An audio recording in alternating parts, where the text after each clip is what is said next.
Greetings and welcome back. This is Will with Home on the Range, episode 11. I'm in the studio with Chris, and we're getting started on some questions coming in from every member and some questions from students over the years. So we're going to get into it.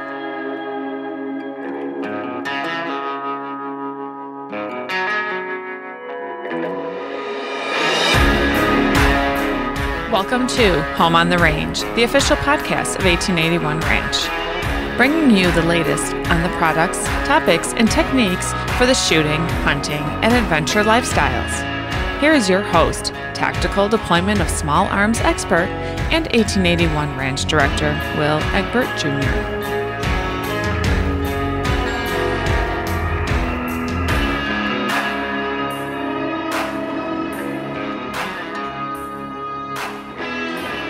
Hey everyone, Will back again with another episode of Home on the Range. This is episode 11. We're handling questions. Lots of different questions. Stuff that has come in from students, past classes, things like that, as well as members, and some general questions from our followers. So I'm here in the studio again with Chris. What's up, guys? And we're going to go through these things, and there's some pretty interesting questions in there. Yeah, there's quite a few questions, actually. First off, Happy New Year, everybody. How about that? Happy New Year. It's a fun time, right? Yeah. New year, new me. Isn't that how that goes? Yeah. So, some of those questions I read through, they've come in from all over the place. So we're leaving everyone's name off of the questions. We're not going to call you out on the air and say it was kind of, this question's coming in from so-and-so. No, we're not. So you can rest assured we're not gonna make fun of you or anything like that. There's no silly question. I've always said in class the only silly question or dumb question is the question you didn't ask, because for some reason you've got a deficiency and you need to answer it. So these are some fun questions in here too. So I don't know, you ready? Yeah, I'm ready. You want to kick it off? Yeah. All right. Number one, I would like to get my wife a gun for the house that is simple to operate and something she can defend herself with until the police arrive. That's a good question. Everybody thinks that way. I'm thinking shotgun. What are you thinking? Yeah, I go shotgun. If you're going to do a 12 gauge, do a semi-auto. That way the recoil's less. No. And then do light loads. No, 2 3/4, 12 gauge. I do a coach gun.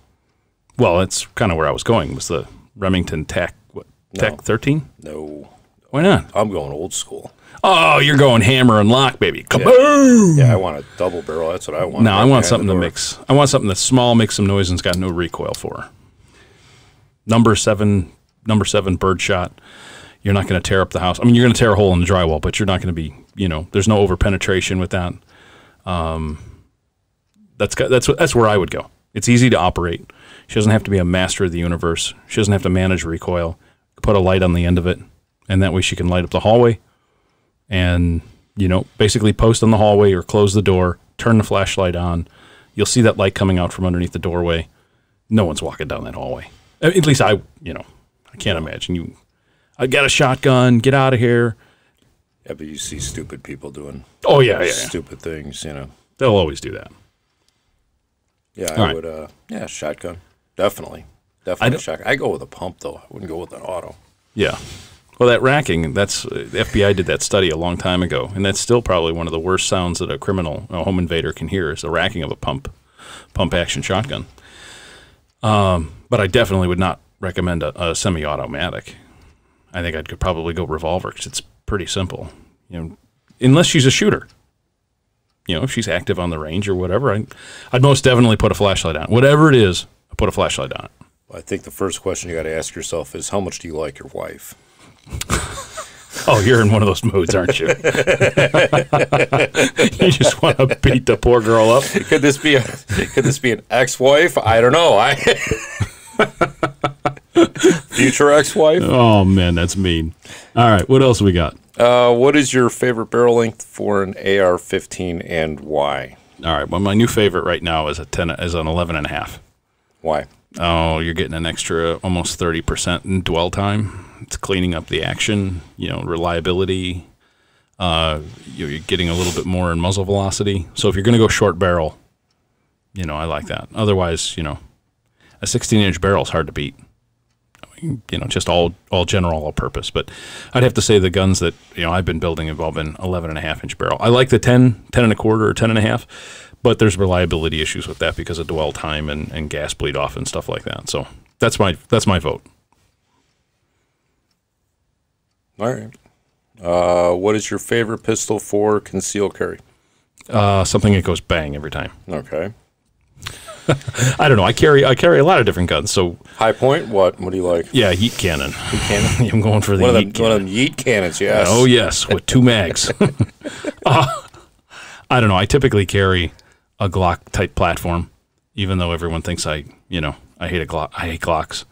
I carry a Glock. It's a great firearm. It's reliable. Blah blah blah blah. Right. But then again, I carry a 1911.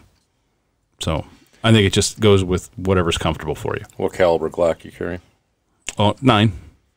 Yeah, the days of the old 9s being those snubbed out 380s or something like that are pretty long gone. 9 millimeters. You want to overpressure it or you want to jump it up and you get plus P. I mean that's a pretty hot round.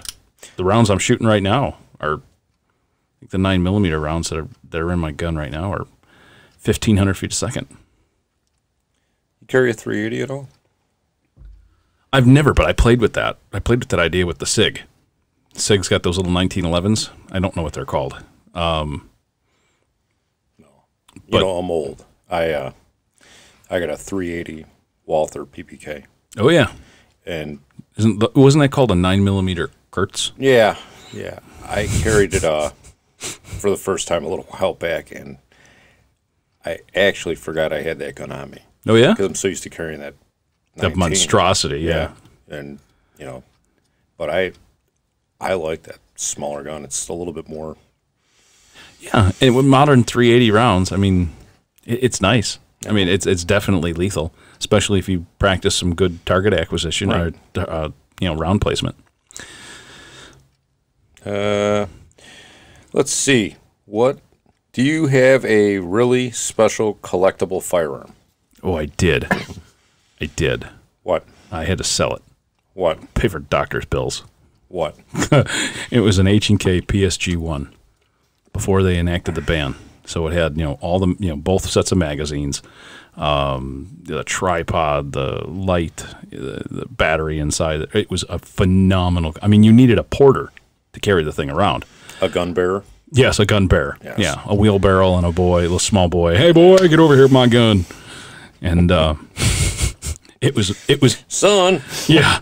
The only thing I didn't like about it was that it had nothing against Heinsolt, but it had an Heinsolt optic on it that was welded and bolted literally to the frame, to the receiver.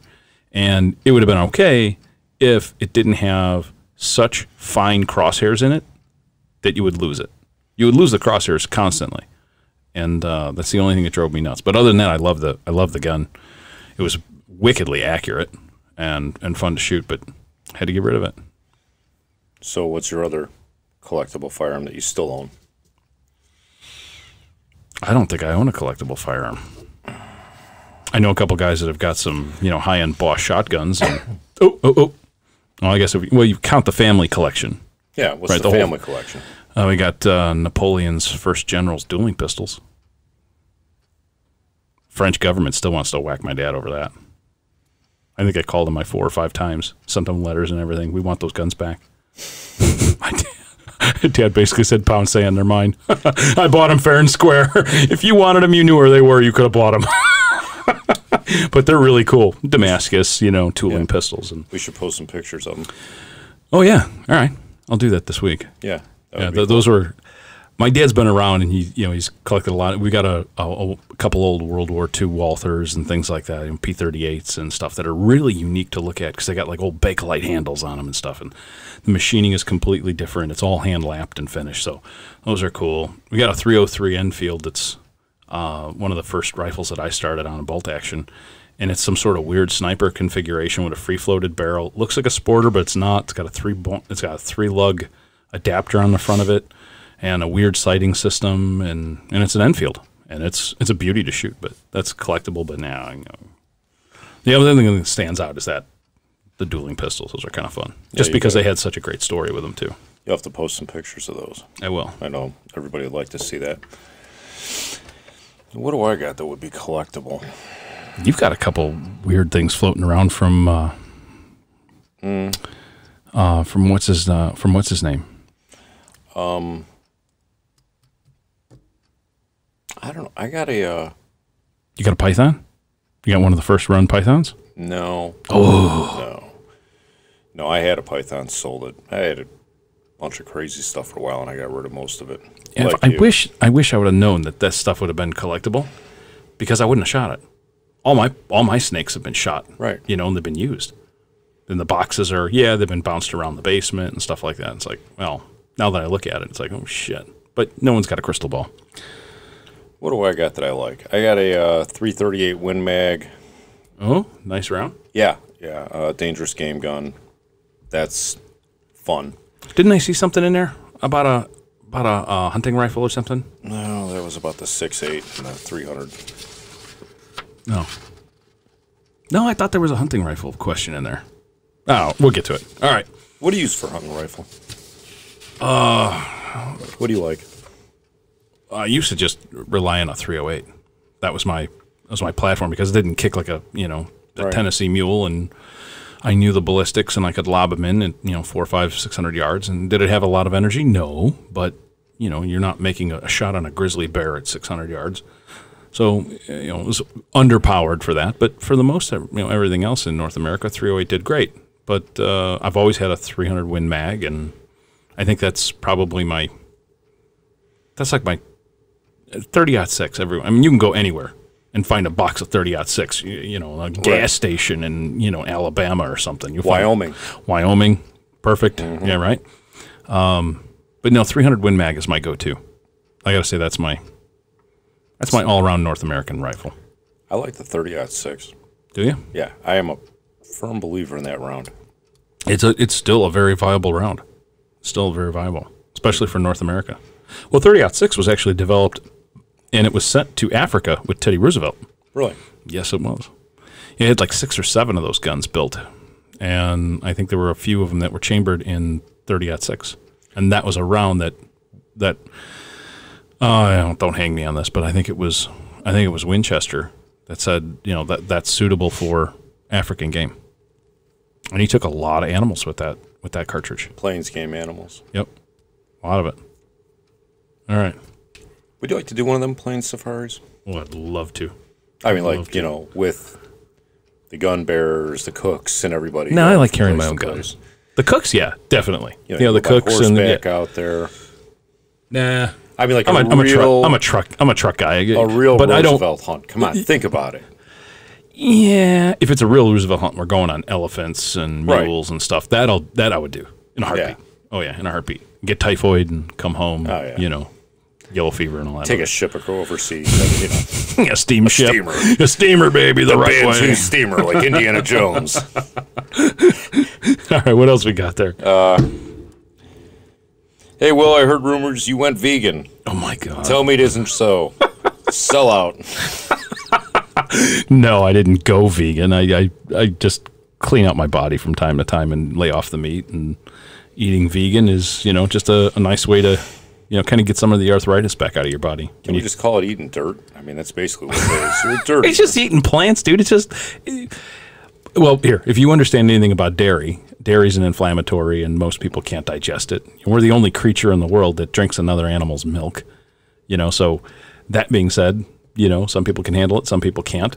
I personally can't handle it, so it causes problems with my joints and that. And so I try and get away from it, and that's the vegetarian thing without milk is vegan. I guess you're going to get the whole animal thing, but I still eat meat. So no, that's a horrible rumor. Don't spread that rumor. Mm-hmm. I don't know who wrote that. Let's ban him from the page. All right, everyone is running some sort of first aid kit on the range. Not everyone, but most people are. Do you just use your belt, or do you have one in your pocket, pack, etc.? What tourniquet do you use? Wow, that's loaded. All right, Yeah. so first aid kit. I have a small one. I have an IFAC on my battle belt. And that's always on me when I'm at least on the range doing anything serious. When I go to the range just to plink, I've got a regular first aid kit with an IFAC kit in it in my range bag.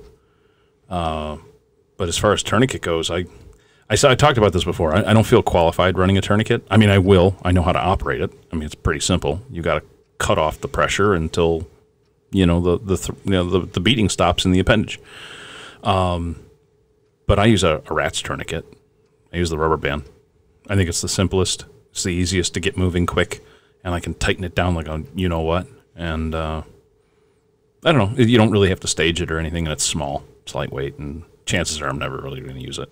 You saw that one that I got at the agency party last year? Yeah, that ratcheting one. It's like Right. ski boot ratchet on there. That looks Yeah. pretty cool. It's heavy Yeah. duty. Yeah, well, I like it because it's designed for stupid people like myself, and I can, actually use it, because, I mean, I'm not, even on my best days, smart doesn't come into the question, but, I mean, it's easy enough for me to use, so. This coming from a person who's been referred to as the entrepreneurial savant. Oh, right? no, not Yeah, me. you're the dumb guy. Mm-hmm. You a dummy guy. Okay. What else? So, yeah, what is that? It's like a ratchet tourniquet or whatever I use? Okay. I can't even remember what the thing's called. Do you remember? No, I got it in my bag, though. Do I you? do bring it with me All right, because we'll look for that. you never know if you may need such an item.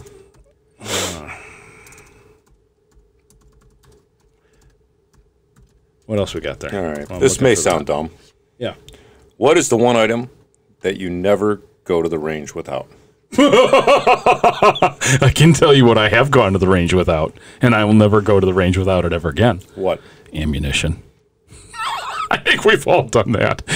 We get there and we're like, "Oh, where's the ammo? What's next?" Yeah, that was with You were there the last one. Yeah. What did I bring? Yeah, you brought I brought 7.62 by 54 ammo for yeah, AK. rimmed armor piercing ammunition. Yeah, World War I. That would not work in an AK. That would be off a little bit. And I'm sitting there like a dummy, and I pick it up and I'm trying to put it in the mag, and I'm like, "What the fuck's going on here?" I'm like, "What?" I'm like, "Oh, damn it, it's rimmed. Oh, it's 54 rim. Oh man." But honestly, yeah, You can give that. You can give that to El Tenda. He's got a couple of them. There's a what are couple those guys. old Russian rifles? The Gantz. Yeah. He actually bought one off of me, by the way. Did he? So, yeah. I've always wanted to have one, and I didn't understand the whole collectible thing in the 80s and 90s, and I was like, yeah, whatever. I mean, you could pick them up for what, $50 or something? I think. There's a crate of them for like $1,000. Yeah, I think I bought 3 or 4 of them for $200 or something like that back in the 90s, and it was just one of them things where like, oh, okay, whatever. They're nice rifles. I mean, they work. I got the cut down ones, not the big Judd Clampett version. I got the smaller version. I think it's called a cavalry gun or whatever it was, and you would let that sucker off, and holy they hurt. Christ! I mean, no, it was just the noise. There was like shock and awe. Guys that looked at you at the range like, what do you have? Yeah, well, it's a 30 caliber with a 16-inch barrel. Yeah, I mean, just here we go. Yeah, or 17 or whatever that thing was. That tourniquet that you got was from M2 Incorporated. It was ratcheting buckles. Yeah, it's cool. Yeah, and I mean, for the money, it was one of them.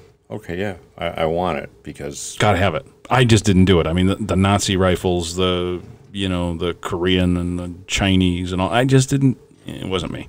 I did buy a bunch of British rifles, but that was it. yeah, I had British a couple and of US. Enfields. I Yeah. got a couple of 303s, but I sold all them too. Seriously though, when I pack up to go to the range, the first thing I do now is I put ammo in the car first.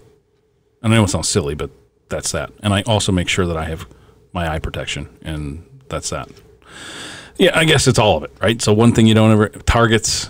It's kind of a weird question, but I would say ammunition because I've done that personally myself. I've got everything else but my ammo, where I've actually had to like buy ammo from other people because most of the ranges I go to don't have a pro shop attached to them.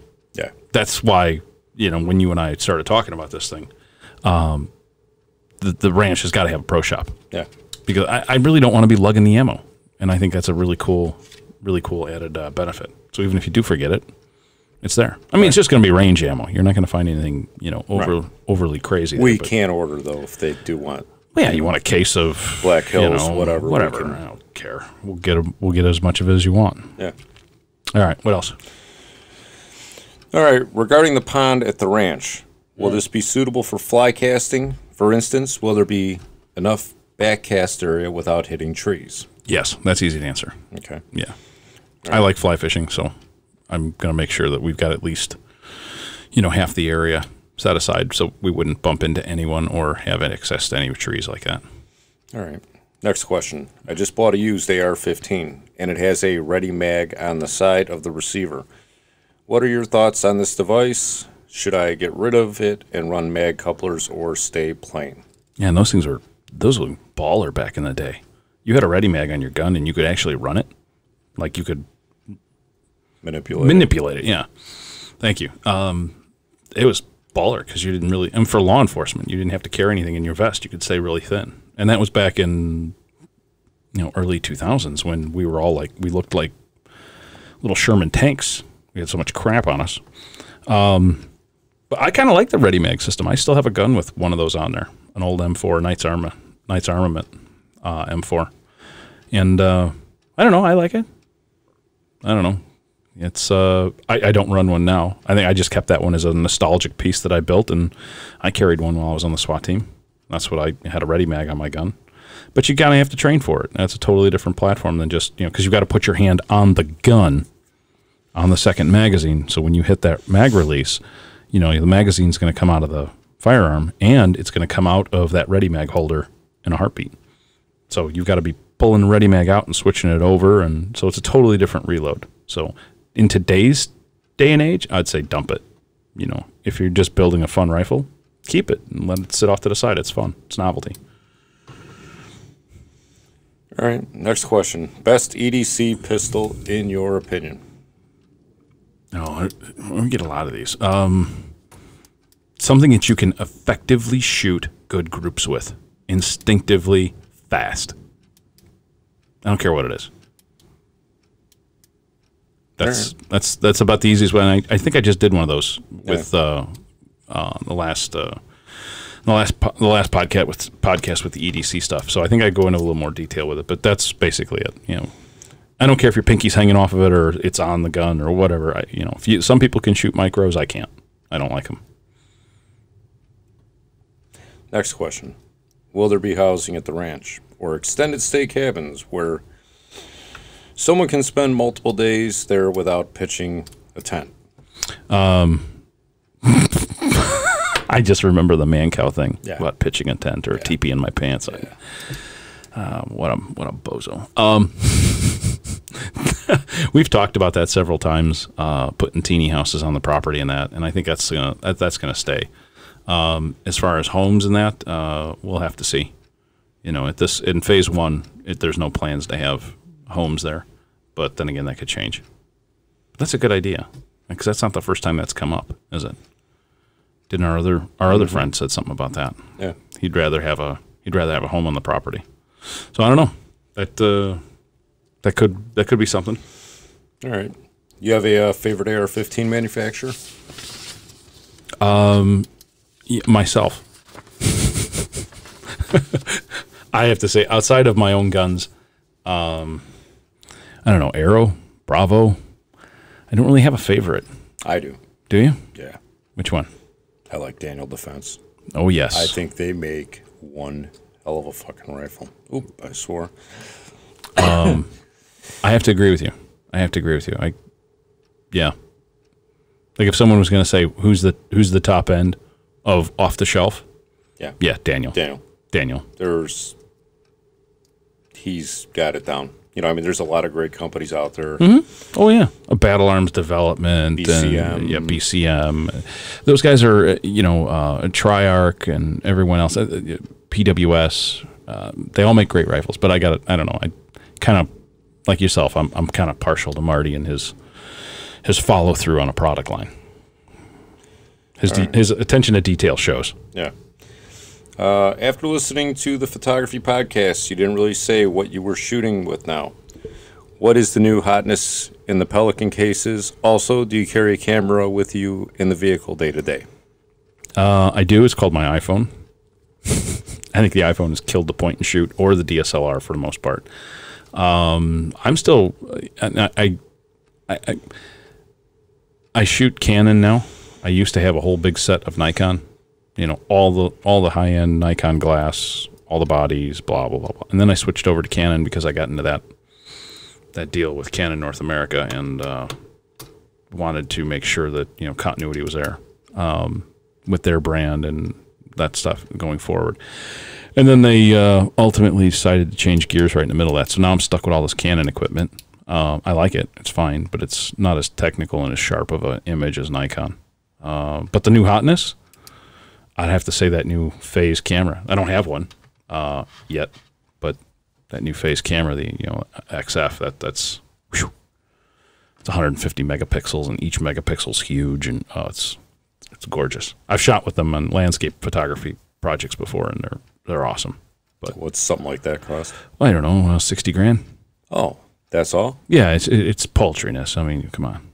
What I'd like a red camera too, a 6K or the new 8K. But you know that's way out of my.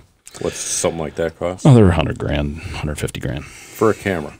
Well, it's a movie camera too. It's shooting 8K.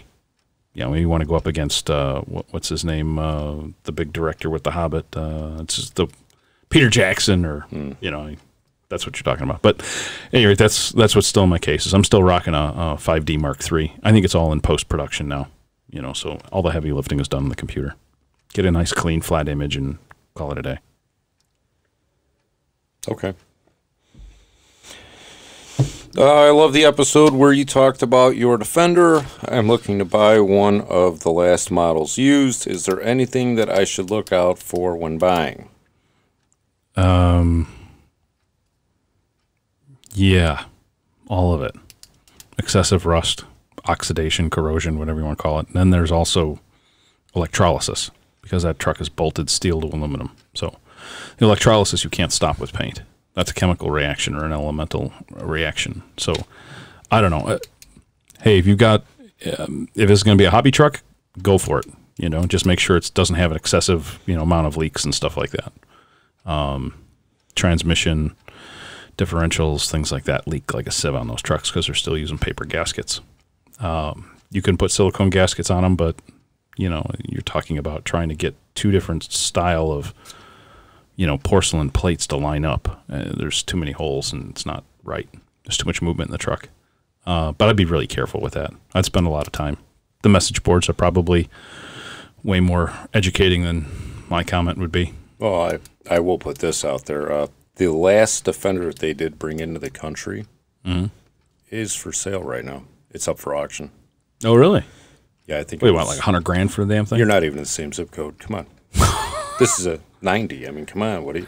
2G. This is the 200, last one. $200,000. It's over 200. Whoa. Yeah. That's where it was at. Yeah. That truck will probably bring 300.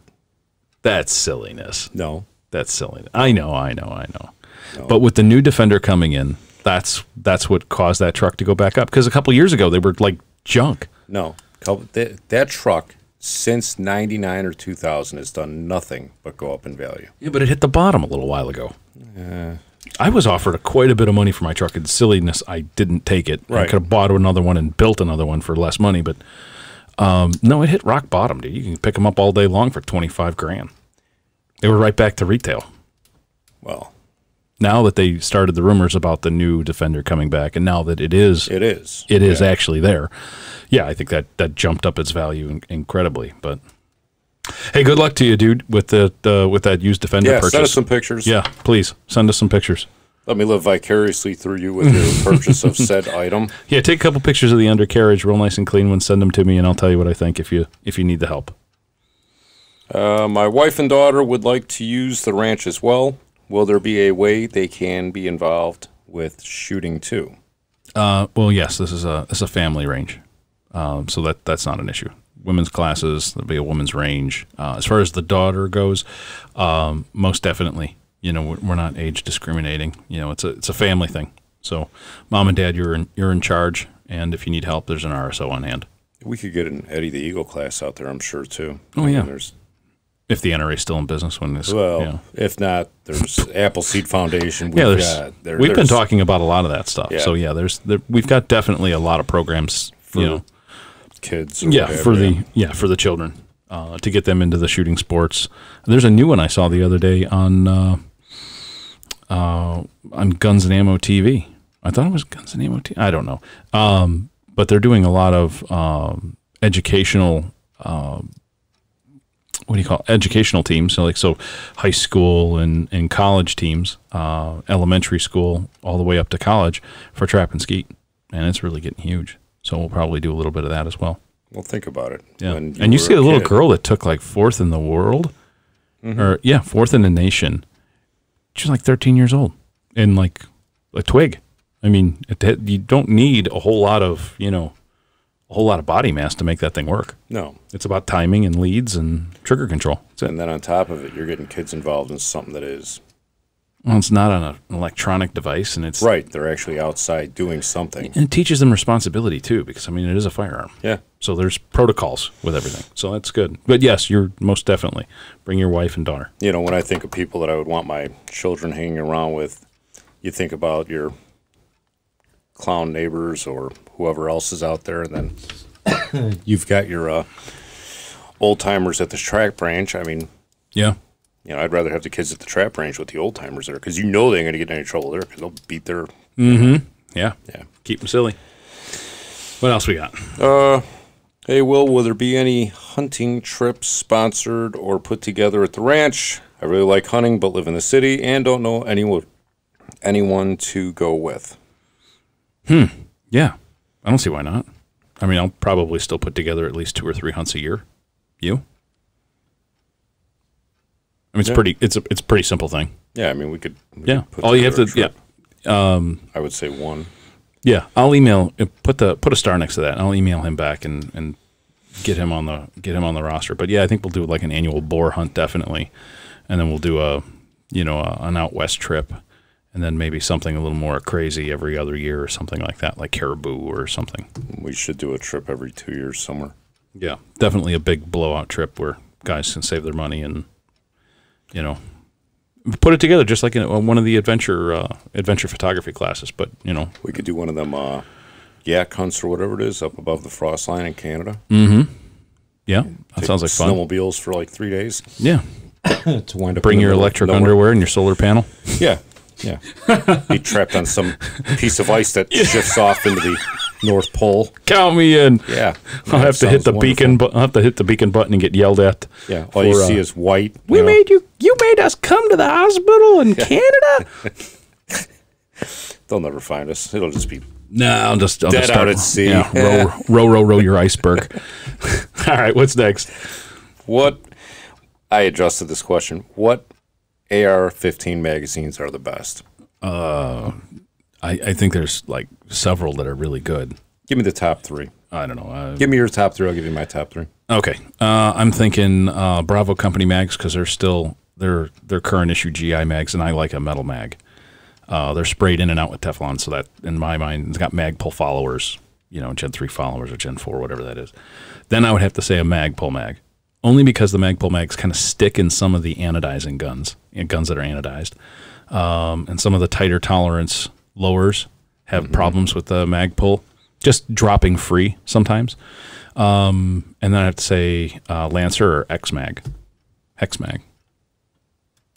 X-Mag. Yeah, the one with all the hexagons all over it. Wasn't that the guy we met at SHOT last year? No. I thought... No. Yeah, it was the custom one where you can get them custom colors or get your logo in them. No? No. Okay. At any rate, I like the Lancer because I got the metal feed lips. Yeah, I do like the Lancer mags. I like the H&K mags also. Who's making the H&K mags? Do you know? I don't know. I'll have to look that up because I thought there was only one company making all of the U.S. mags, unless they're German mags. The ones I got are German. Oh, well, that's and special. You can beat someone to death with them magazines empty. Oh, wonderful. Run them in the gun. Well, wonderful, Himmler. I'll keep that in the back of my mind next time I go across the Iron Curtain and want to bring something with me. The Germans do over-engineer just about everything. I mean, Yeah, over-engineer their demise sometimes, too. Oh, God. All right, what's next? That's a slippery conversation because everyone likes a different mag and nobody wants to pay for them. So Magpul is definitely going to win out because they're the Magpul's cheapest. great. Yeah, but I do like, what's the one with the... The Lancer? Yeah, the Lancers are good. Lancers I like them. I like the fact they come in different colors. That's pretty pimpy. Yeah. You know, blue, red, yellow, all that stuff. Purple. Clear. Yeah. Okay. What ranges will be handicapped? Will the ranges be handicap accessible? Yes, there'll be several ranges that'll be handicap accessible at 1881. Okay. Definitely. We've got a gentleman that will most likely be working with us, if not full-time, part-time, and he's in a wheelchair.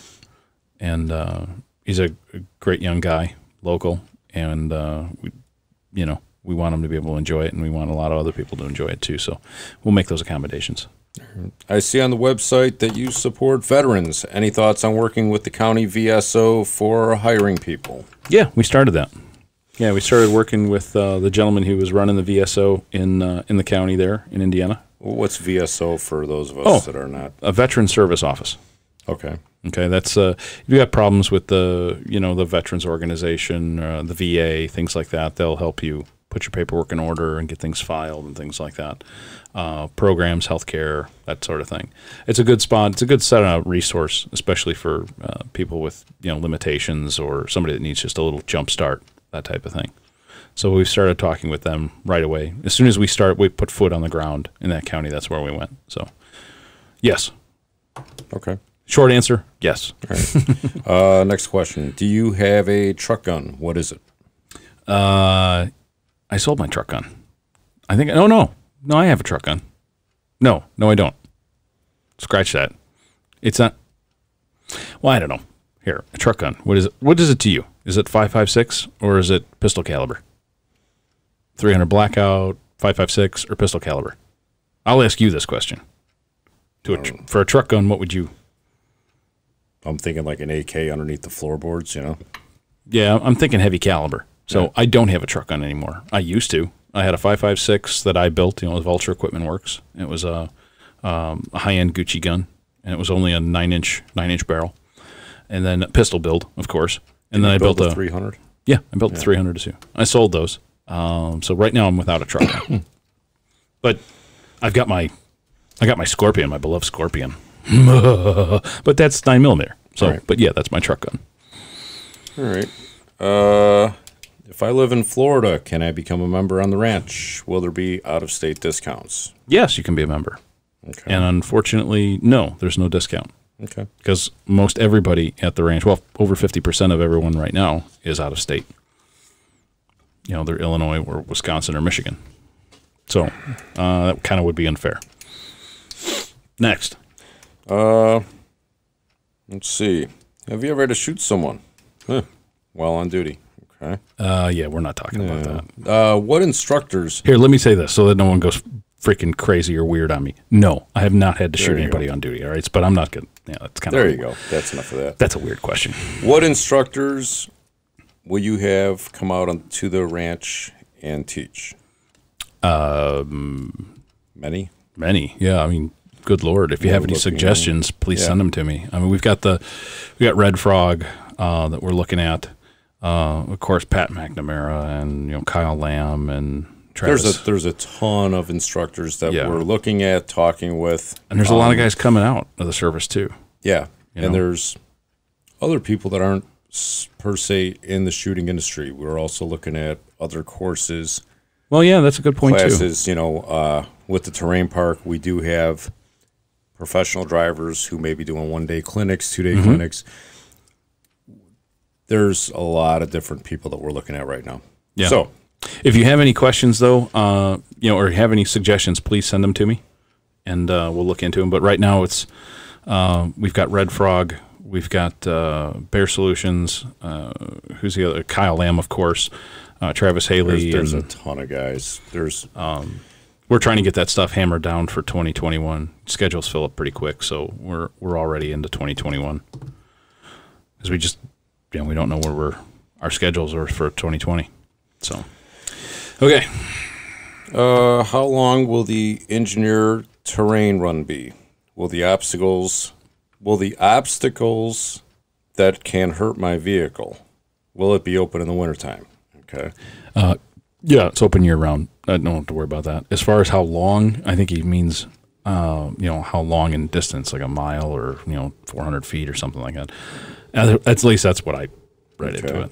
I think it's going to be almost 3 miles of really tight, terrain and obstacles. And yes, there will be plenty of things there to injure your vehicle.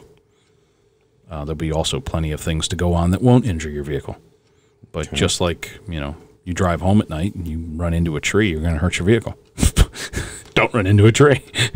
So all right. That answers that, I think. I hope that's enough.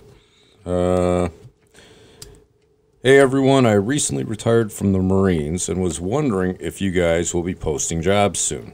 I would like to be involved with the ranch. Yeah, why not? I got to put a star by that. I got to reach back out to him. But most definitely is probably next couple months. We're going to be full on in staffing mode.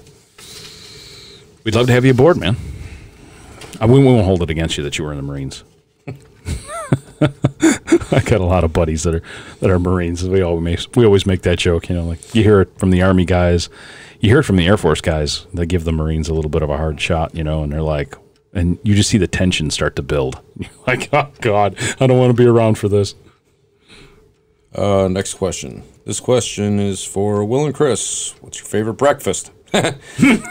Will you guys be doing food on weekend mornings at the ranch? What items should I have on my... Also, okay. Oh, I'm sorry. That's another question. Yeah. Will you guys be doing food on the weekends at the ranch? Well, that's a good question. And weren't we just talking about breakfast for SHOT Show a second ago? I don't know if I have a favorite breakfast. Do you? Yeah. What is it? Steak and eggs. I was just about to say steak and eggs. That's it. Steak and eggs. I think I'm a little bit more on the...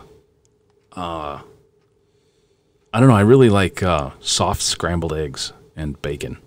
Like they're runny. Like a real way to cook the scrambled egg is like it's very runny and very puddingy. Like I think that's got to be my favorite. Yeah, but yes, we're gonna.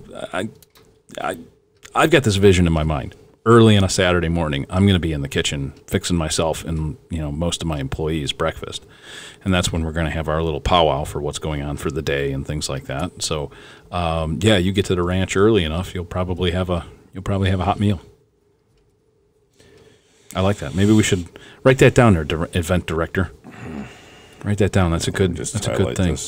Yeah, highlight that one again. That's a good idea. Yeah. That'd be cool to have a, like once a month or something like that. Do a breakfast. We were doing it with the get-togethers where you were making the burritos and stuff. That was great. That was a good time. You were cooking with that camp stove. Mm-hmm. Yep. Yeah, I can do that just about anywhere. Those were the ATF parties at Alcohol, Tobacco, and Friends. Yes. Right? Yes. No That's firearms. What that was, we left all of our tobacco, firearms at home, and we had some beers and some cigars, and we cooked all sorts of weird tacos. Yeah. Those are fun events. All right, next question. What items should I have on or in my nightstand for protection? What kind of protection? What are we talking? Yeah, what are we protecting ourselves from? Oh man, I don't know how to. I said we wouldn't throw anybody under the bus, but that's kind of funny. Yeah, I think he means like what items should be there for home defense, right? Mm-hmm. I think definitely a flashlight, definitely a cell phone that's fully charged, or a cell phone on the charger. That's where I charge my cell phone, is next to my bed, so I'm always charging it, and it's always next to me. A flashlight, cell phone, a landline, one of those Enola Gay smoke grenades. No, and of course your firearm with a flashlight on it. An extra mag. I don't think I'll need an extra mag. I mean, 15 rounds is plenty. I mean, you're in a house. You can't solve the problem with 15 rounds in a house. I just saw somebody just talked about that recently on a YouTube video. Like, I think if, he was talking about a 30-round mag in his AR-15. I don't like an AR-15 for home defense. I think it's, unless you get a really light round, where it's going to start to tumble through the walls. But, that's what I keep on my bedside. I don't have a knife or anything there. I just have my gun and my 2 different forms of telephone and a flashlight. Yeah, I got his and hers Glocks and Surefire lights and cell phones, but prophylactics. If he's going the other way, just, I'd say just so you prophylactics. know, let me just put it to you this way. Like my wife has said on many occasions, if somebody breaks in, she will probably be the one doing the shooting because if you want to break in when I'm home alone, yeah, I sleep like I'm dead when I do finally sleep. But we won't use that other saying. That's good. See us out on the street and ask us about Chris's saying about sleeping like a rock. Yeah, sleeping like a baby. Just say, hey, Chris, how do you sleep like a baby? We'll fill you in later. All right, what's up? What's next? Here is an EDC question for you. What are your thoughts on carrying What are your thoughts on carrying a pair of real pliers versus a multi-tool? Oh, that's a good question. I have always found these things to be lacking when you need them as a pair of pliers. Well, that's good because I didn't cover that in the last EDC thing. So I think we got somebody listening to a podcast. That's cool. Yeah, definitely. I carry a pair of those little, I think they're German. Pair of pliers or Swiss. I mean, yeah, they're a pair of pocket, small pliers. They fit in my pocket, and that's my EDC kit. And I probably should. Well, I'll revisit that. Yeah, I'll revisit that. Put another star next to that for me, would you? That's a good question. But yeah, no, you're definitely. You need a pair of pliers. You get a pair of pliers. You need a pocket knife. You get a pocket knife. There's anything else inside that multi-tool I don't ever use. I don't ever use the screwdrivers because they never fit in the places I need to put a screwdriver. See, it's the exact opposite with me. I've got a couple of those multi-tools, and I've got them on like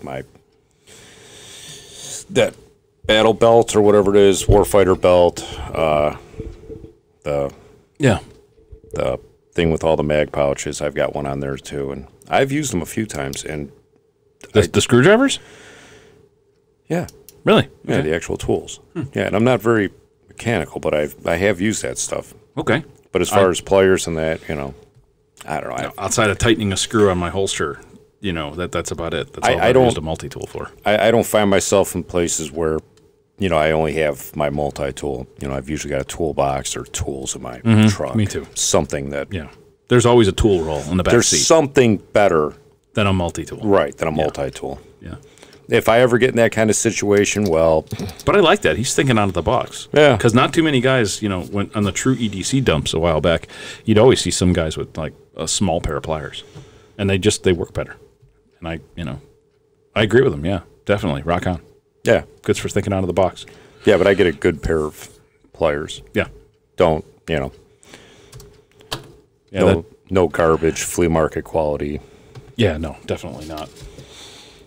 Because if you are going to use them, you want to work and not scuff up your gun or whatever it is you're... Yeah, I'm looking right now to find out what brand that was. So go ahead. What's our next question? I have heard many people say that an AR-15 is good for home defense, but have always been of the mind to say a shotgun is safer for over-penetration. That's kind of funny. Yep. That's... Am I overthinking this? What would you suggest? I don't know. I like a shotgun. Remember, you're asleep. Yeah, you can hit you're going to hit something at the end of the hallway with a shotgun. Particularly like in my house, my setup, if I miss shooting down the hallway or let something bad happens or whatever, that round is going directly out of the front windows of the house and right into my neighbor's bedroom or front living room. So I don't necessarily think that it's good or bad. I think you have to definitely watch your penetration. But they were talking about that, and for the shotgun, yeah, ballistically, that's, above and beyond an AR-15, especially, birdshot distant.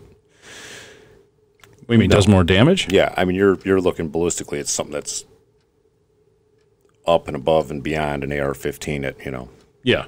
Nipex. 10 feet. Nipex, that's the brand of pliers. Nipex? Nipex. Where are they made at? Knipex. They're Swiss.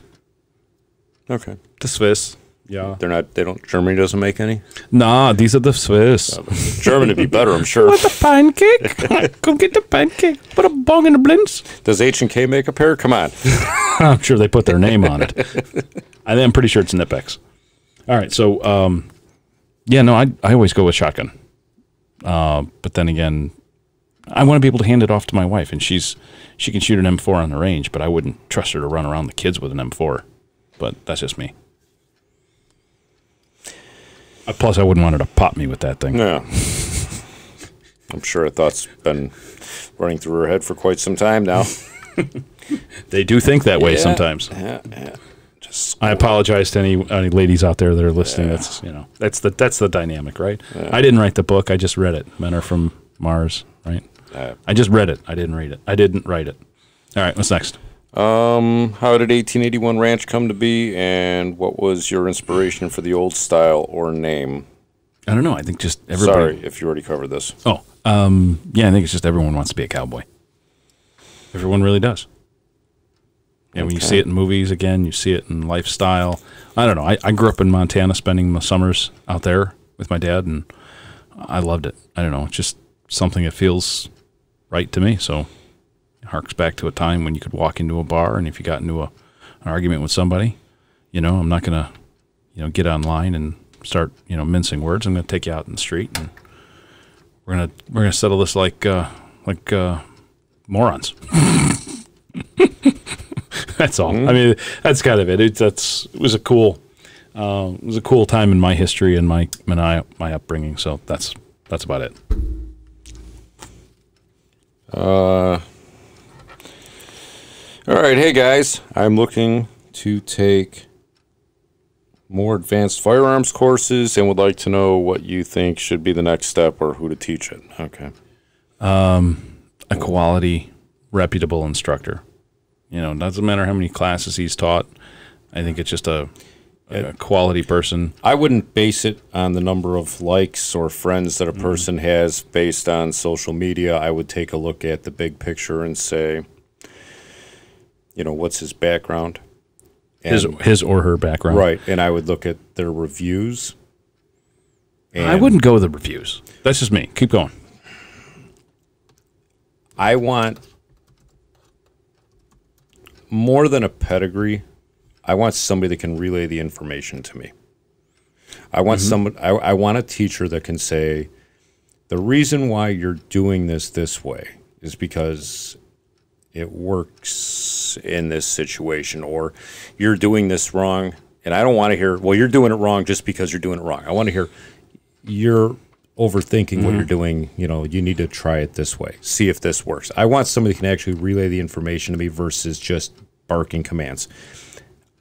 I am not looking for the... We're talking about adult learning. Right. I'm not looking for the Arlie Army Full Metal Jacket experience. Not fun. I'm looking for somebody that's actually willing to... Explain why. Right. Explain, reason, and demonstrate. Show, teach. Because a lot of... There's a difference between teacher and instructor. Right. I think personally an instructor goes in a little deeper, and that's what we did at Trident for many years. That was all adult education. And if you just sit there and beat on people, it doesn't work. No. It doesn't work. And most of the time, because of the amount of law enforcement we trained, there was a lot of people that came in with crossed arms that said, well, you're not going to teach me nothing. You were never a cop. It's, well, to boot, to your point, yes, I am a police officer, but that doesn't have nothing to do with, tactics. So I think if you're going advanced, I'd start saying situational awareness classes, definitely. Because if you're already there, if you're going to advanced, you've got the skills. Well, it would help right? if he put down here what he'd already taken. Yeah, it would help. Because you can run down a rabbit hole with any of these skills courses. Skills over tactics, right? So go to skills first, master those. Master them like crazy so that you're consistent. And then get into tactics. And then from tactics, I would go into situational awareness and spend the rest of your time mastering situational awareness. Because getting in a gunfight means that you are actually going into the environment to get into a gunfight. Where situational awareness will teach you how to stay out of a gunfight first. And ultimately, you never want to pull the trigger. Oh, there's multiple layers of BS that come with that you don't want. Of all the classes that he's got listed here, it's like, okay, well, how many handgun classes have you taken? Just 1, 2? Okay, well, great. Take an AR class, take a carbine class, take a shotgun class. Yeah. You can go down all these different rabbit holes. Take a level 1, level 2, level 3. Well, you know that stuff? Great. Now learn how to shoot out of a car. Right. Shoot it into a car. Situational awareness and actually being able to get out of a vehicle, move in and around some objects, and know where you're driving into and know how to get out of. Those are probably the most valuable classes. Hell, I'd probably take those right after Pistol 1, Pistol and Carbine 1. I'd start into situational awareness if I had to do it over again, and then worry about tactics later, because you're never going to use tactics. This whole room clearing thing, and yeah, you might use it, but you know what? The first thing you're going to be doing is protecting your family, your loved ones, or somebody around you, and that's situational awareness. Yeah. That's 101. You're hunkering down in your bedroom if you're smart and waiting for the police to show up. Yeah. You dial 911, and you say, help, help, help, and you just leave it off the hook. You don't waste any more time. You concentrate on what's in the door and just keep shouting into the phone from, 4 or 5 feet away what's going on. It's those, whatever. All right. So what's next? What caliber hunting rifle would you get for North American game? I knew it. I knew I saw it in there. There it is. If you could choose only one, any wood or synthetic stock. Oh, okay. So I'm only allowed one rifle. Yeah. One caliber. 300 Win Mag. Okay. And totally synthetic. Okay. I don't want wood. Stainless or blued? Stainless. Doesn't matter. That's terrible. It doesn't matter to me. Yeah, I would go 338 Win Mag. I want blued. And I want wood. And I don't want any chunk of wood. I want 8. You're just maxing this out. I want wood. It sounds to me that brings a tear to my eyes when I look at it. Okay, that's what I want. I have one of those in 22-250 from Weatherby, and this chunk of my 257, my 257 Weatherby mag, and that wood is, I think Weatherby screwed up, honestly, because there's no way that is like grade 2 or something. That is like grade 1 because it is gorgeous, and I put a big huge scratch through the side of it. Nice. And a cinder block in the back of a truck in Montana. And I must have cried for an hour. I mean, I had tears in my eyes. So, no, I want synthetic stock because I'm going to beat the living crap out of it. Because if it's a North American hunting rifle, well, I'm going to drag that thing through the sides of the mountains and, down creeks. One of my Berettas has got some beautiful wood on it. Yeah? Mm-hmm. But I definitely go synthetic. I don't. Yeah, I don't. I want it to be impervious. My bolt gun's synthetic. Well, here, synthetic. I'd probably put carbon fiber on there. I mean, I fell in love with the Gunworks rifles. End of story. But, it's an expensive rifle. But I think he's asking caliber, right? Yeah. All right. Mine's 300 Win Mag because I can find that anywhere. Just like a 30-06, I can find that anywhere. I can go to Walmart and find that. I can get that at a local sporting goods store. I probably won't be able to find it in a gas station outside of Canada or Alaska, but definitely in northern states you'll find 300 Win Mag at the local, general store or something. That's why I would go 338 Win Mag. Same thing. You're going to find it out really? west. Yeah. Okay. It was at one time the second most popular hunting caliber behind 4570, I believe. For dangerous game in Alaska and somewhere else. I keep thinking 338 Lapua because that's in my brain from the years ago. But 338 Win, I could see that. Okay. So it's available and it is out there, and that's why. Okay, and it's got some extra bump than a 300. It's got definitely a bigger round. Yeah, I took an antelope with it in Wyoming. Oh, was there anything left in the antelope? It wasn't pretty, but yeah, he probably traveled 3 feet too. Yeah, the opposite direction of what he was running. You're a butcher. You bastard. Well, it's your first big hunting trip, okay? And you think, I got to bring enough. So, I mean. Well, you brought enough. You just stopped a grizzly right in his tracks. I brought the 338. I brought a 30-06 because, one gun may go down. You need another one. So, yeah. Well, there is that thought, No. You break an extractor on a bolt gun. Chances are you're not going to repair that in the field. You're not thinking that you're going to need to break it. And those things break at certain points. So, yeah, I applaud you for bringing 2 guns. And, I've seen that happen at a few classes where things have broken and the oddball things that they couldn't be found, and people were stuck using other people's guns. Yep. The weirder you get off the beaten path with that stuff, the less you have continuity of resource. Yeah. Yeah, and my rifle would be a Remington. I'm pretty simple and easy. I don't need Yeah, I don't even think Remington action, everyone can service. Any gunsmith can service a Remington action. Weatherby action, pretty much the same thing. Seiko. Yeah. But mine's 300 Win Mag. Yours is 338 Win. Yeah. Okay. All right. Good to know. This question is for Fabrizio. I have a few rifle caliber pistols and was looking for an AK option after listening to that episode. Which manufacturer is the best value? I'm on a budget. Thanks. Uh-oh. I'm going to leave that up to Star that, and I'm going to answer that on Instagram and Facebook. I'll post that back up, and we'll talk to the Dago later. Yeah, we can't bother him right now. Otherwise, I'd call him. I'm dying to try this. Well, he's in surgery today. What's he doing? A heart transplant or something? He is a doctor, so yeah, very well could be the doctor of love. The doctor of love. Yes, the doctor of the pasta. Yes. But to get to the grave, he is right. Any thoughts on when you will do a more in-depth survival episode? I only say this because the last one was a bit weak. No offense. None taken. Yes, definitely. I've been putting that together, and I've got 2 guys that are going to come in with that. As a matter of fact, I've got to circle back around with a couple guys at SHOT Show too, so I'm going to take a note on that. But yeah, we should have that one out in probably 2, 3, 4 episodes. We'll have a real serious survival podcast on equipment, and we'll list the brands and why and how we outfit a pack. And by that time, I think we probably will have most of the podcasts also being recorded for YouTube, so there'll be video with it too. But yeah, no, I agree with you. That other one was just a kind of a warm up to kind of dip your toes in the water, so to speak, and kind of get you prepared for just a regular everyday survival situation. All right. Any suggestions for a new shooter should practice first? Trigger control or accuracy? Consistency. Consistency. Consistency. Consistency. I don't care what you do, as long as you do it the same.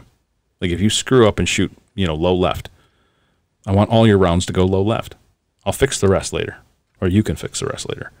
But if your rounds are all over the map and your cadence is off, it's bang, bang, bang, bang, bang, bang, bang, bang, bang, bang, then there's no way to identify what is going wrong.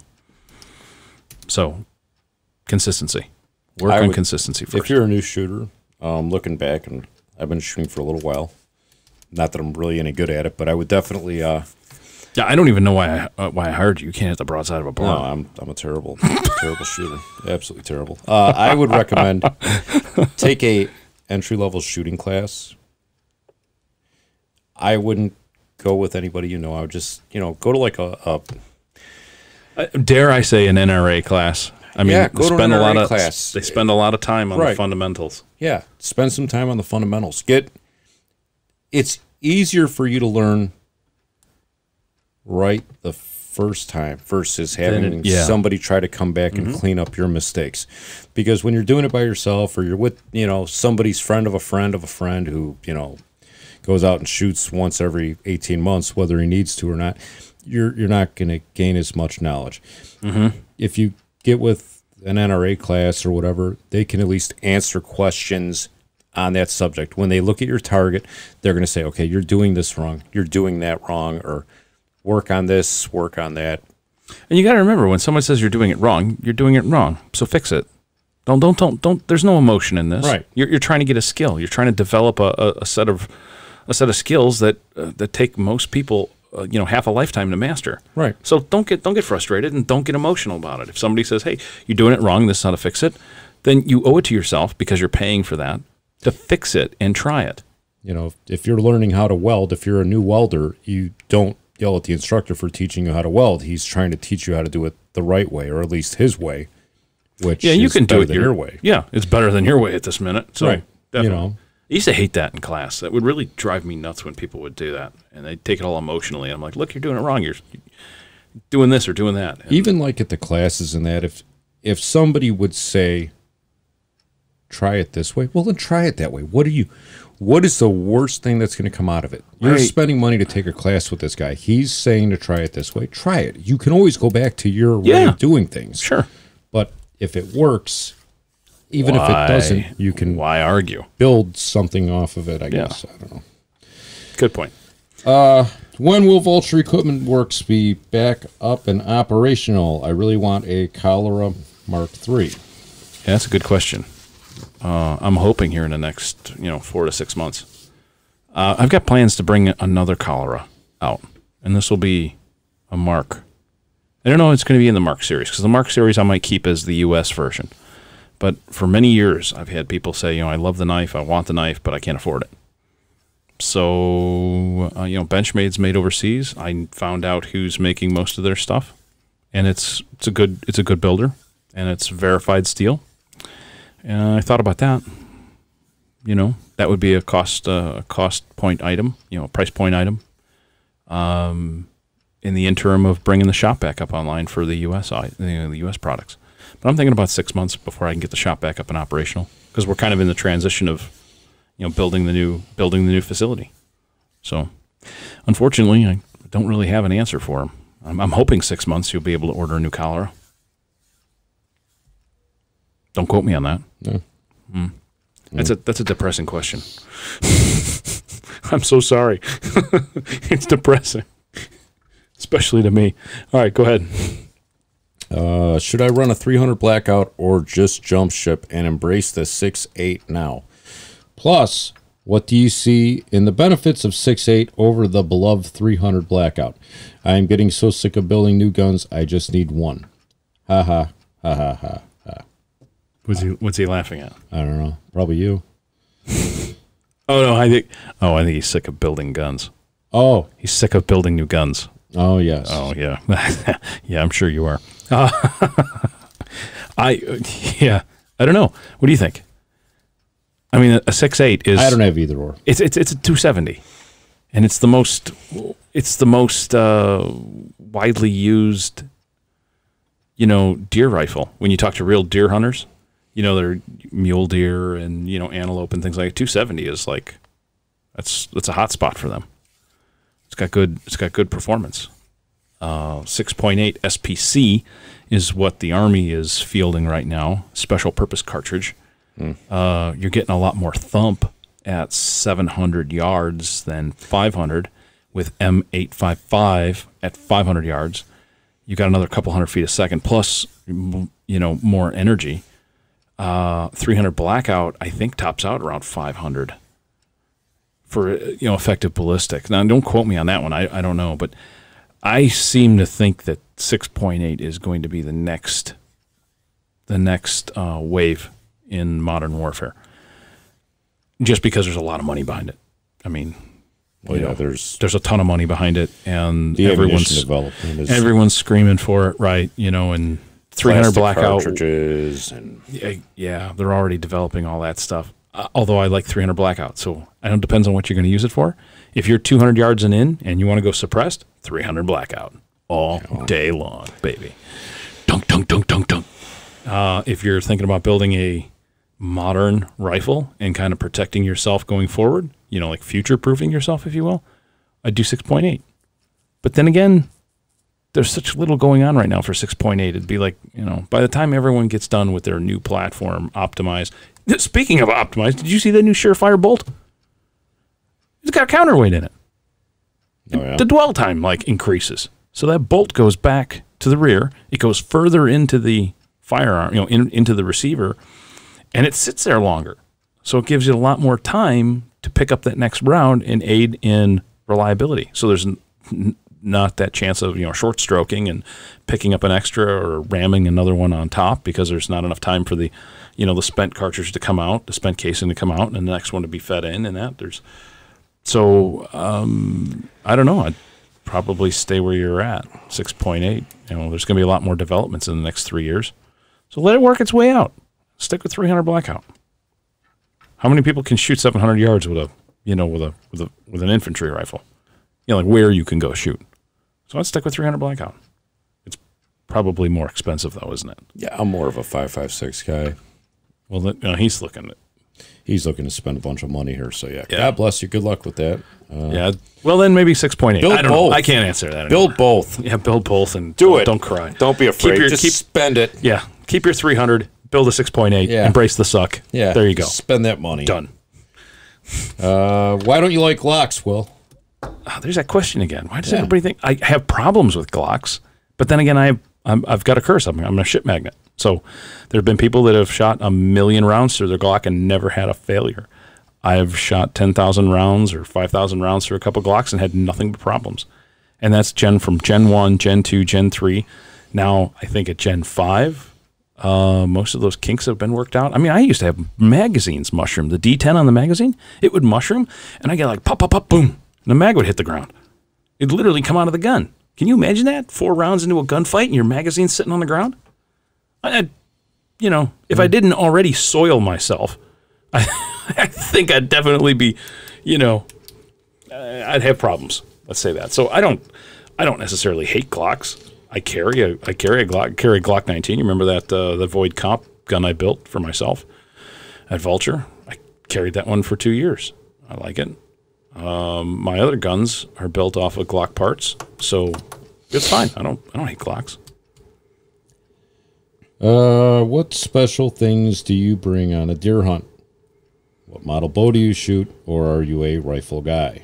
I do both, depending on the range. But if given my option, I'd go bow hunting first. I just picked up that new Matthews Vertex. I love it.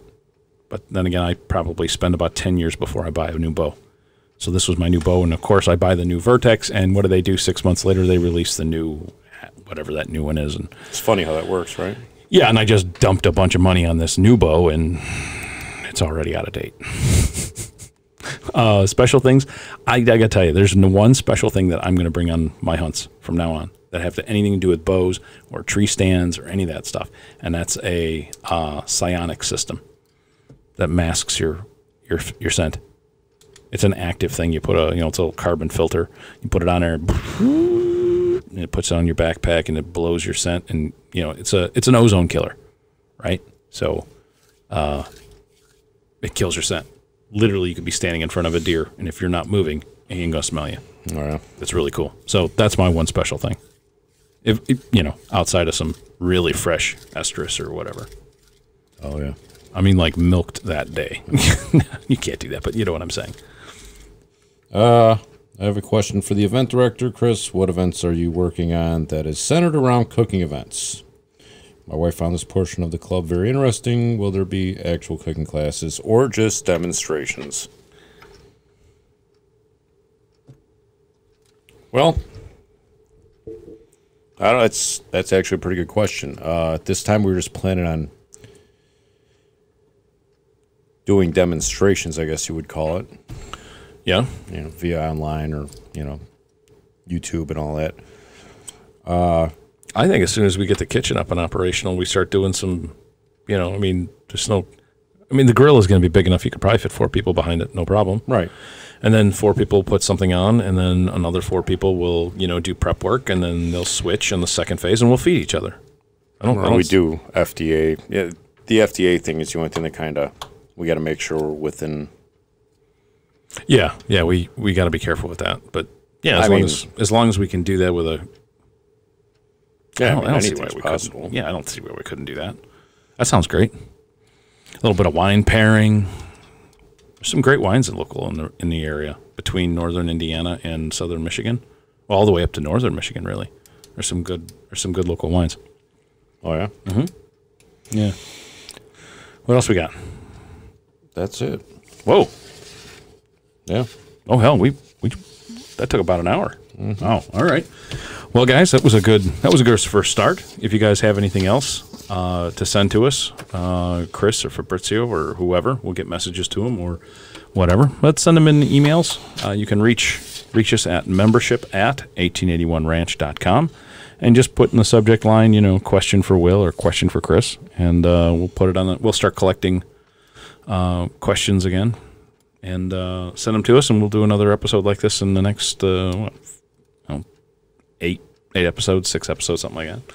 When do you think this one will be released? Well, you're listening to it right now on the radio, so yeah. When are you going to let this one? This is episode 11, so probably around episode 18, 19, 20, we'll do another Q&A. Depends on how many questions come in. No, when are you going to cut this one loose on the internet? Well, let's see. You're listening to it now, so it had probably been recorded just before SHOT. Okay. So if anybody listening and they're meeting up with us at SHOT. Yeah, it'll be this episode should be airing during SHOT Show. Okay. Yeah, definitely. Cool. So if you guys hear anything, see anything, you listen to it while you're there. I don't know why you'd be listening to it while you're at SHOT, but then we'll have a couple episodes on what we saw that were really cool at SHOT Show, and we'll circle back around with you. Yeah. Anything else, Chris? That's it. All right, cool. Well, guys, thanks again. It was a pleasure. Thanks again, everyone, for tuning in to another installment of Home on the Range. Remember, if you enjoyed this episode, make sure to like us on Facebook and follow us on Instagram and Twitter. Till next time, stay wild and true to your heart.